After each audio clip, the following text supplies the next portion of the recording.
Nanalo ng Family Feud ng Team Sanggang Dikit ng 200,000 pesos. Family Feud, 5:40 p.m.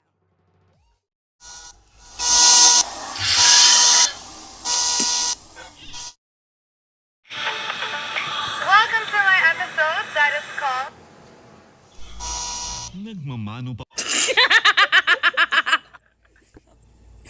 That's okay.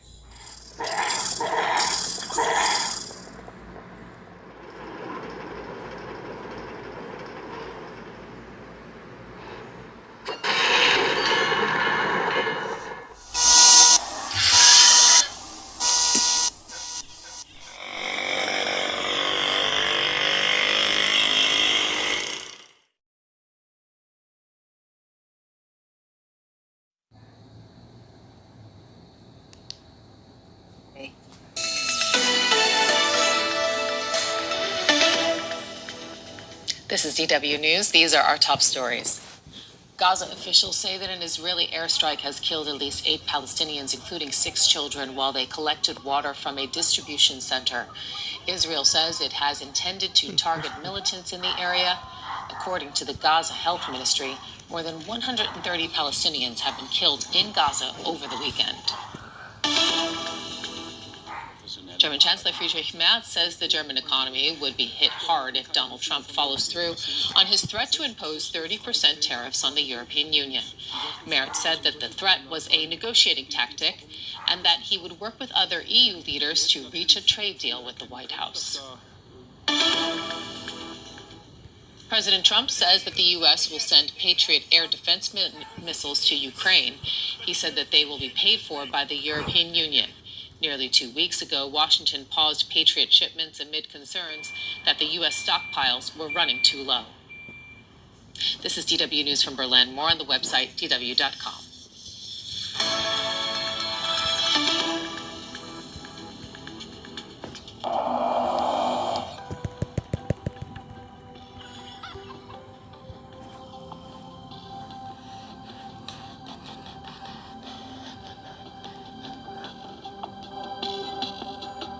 From Reuters 5-minute news briefing, Global, at 6:32 p.m. today.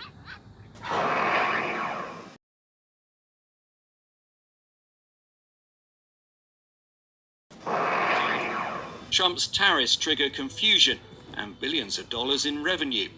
And soccer's glittering dry run for next year's World Cup concludes.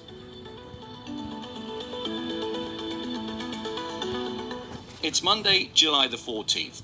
This is Reuters World News, bringing you everything you need to know from the front lines in 10 minutes every weekday.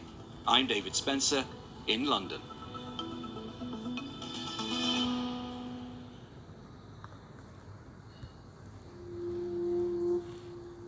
We start today in the DOJ, and the Justice Department unit in charge of defending President Trump's policies in court has lost nearly 2/3 of its staff.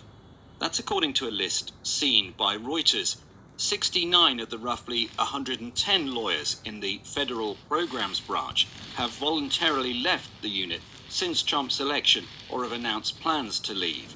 Reuters spoke to 4 former lawyers in the unit and 3 other people familiar with the departures who said some staffers had grown demoralized and exhausted defending an onslaught of lawsuits. Some of the policies in the legal firing line have included restrictions on birthright citizenship and slashing funding to Harvard University.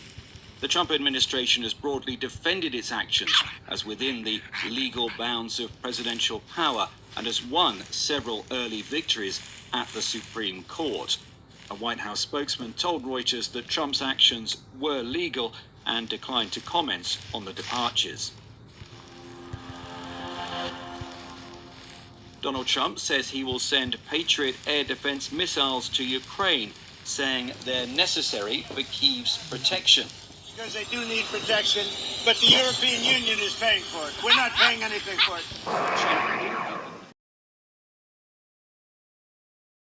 President Marco Rubio and Secretary of Defense Pete Hegseth.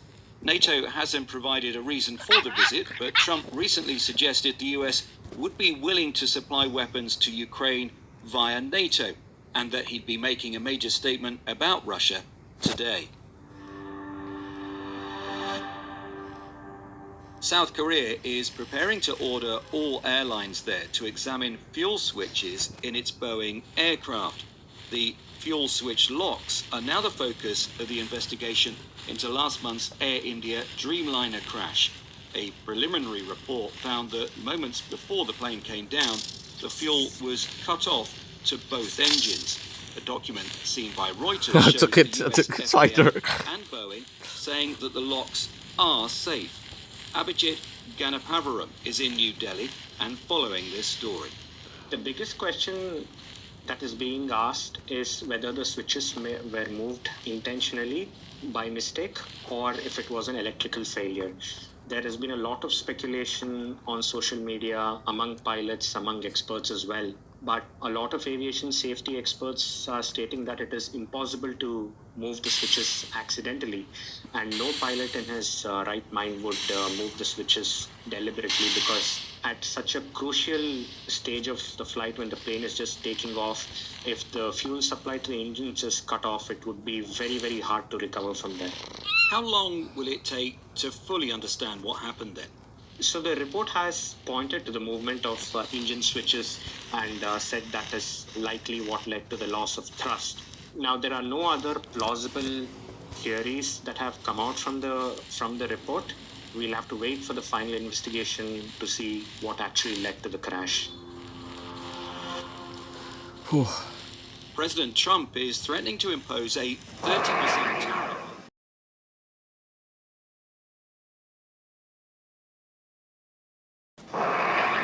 Revenue for the US government, more than $27 billion in June alone. Our economics reporter David Lauder is digging into what all this means for the US economy. There's more money coming in. It's roughly about 4 times the $7 billion that we saw a year prior. So, it's a significant increase in terms of the grand scheme of revenues. This is still a fairly small component, but it's grown, from like 2% of revenue historically to about 5% of revenue. And economists think it can grow further. A $30 billion a month, that translates to $360 billion a year. Over 10 years, that's $3.5 to $4 trillion.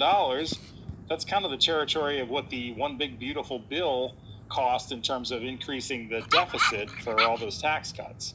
And this is really the Republican argument for those tariffs, because it helps to compensate for the added costs of that bill.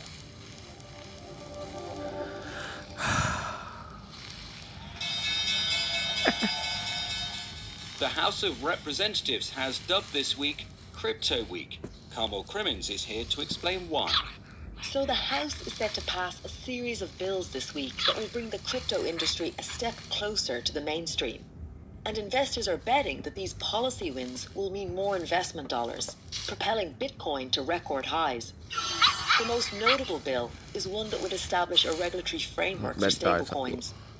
That's a huge win for the crypto industry, which has been pushing for federal legislation for years and poured lots of money into last year's elections to get pro-crypto candidates elected.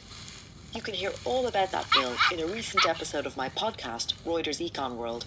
We'll put a link in the description of today's pod.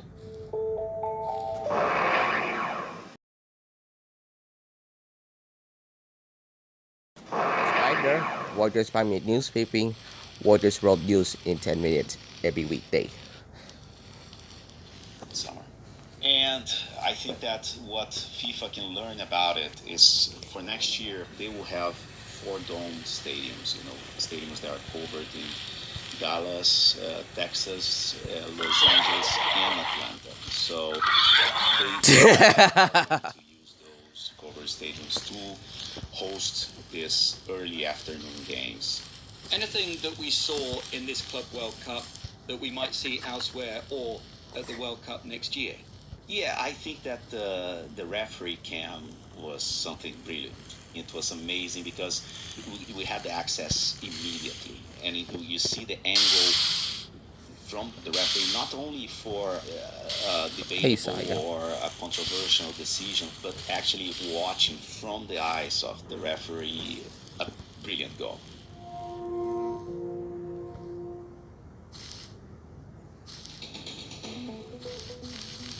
And for today's recommended read, Italy's abortion taboos. On the island of Sicily, more than 80% of gynecologists refuse to perform abortions, despite the fact that the procedure has been a legal right for Italian women for almost half a century.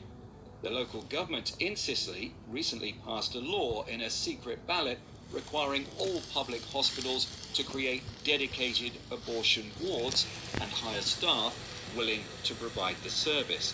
We'll drop a link to that story in the pod description.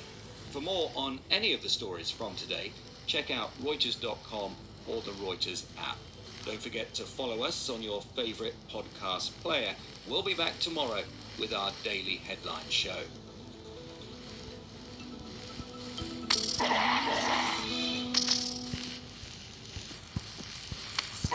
That's it for your news updates.